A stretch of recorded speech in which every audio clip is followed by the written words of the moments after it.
இப்படியும் அழகுபடுத்தலாம் வீட்டில். இன்றைக்கி பார்க்க போகிறது ஃப்ரிட்ஜ் மேக்னெட்.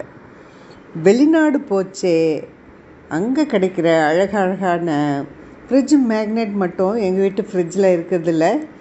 இங்கே பெங்களூரில் எங்கே வெளியில் போனாலும் ஷாப்பிங் பண்ணச்சே அங்கே கிடைக்கிற ஃப்ரிட்ஜ் மேக்னெட்டும் வாங்கின்னு வந்து அழகுபடுத்துறது எங்களோட வழக்கமாக இருக்குது.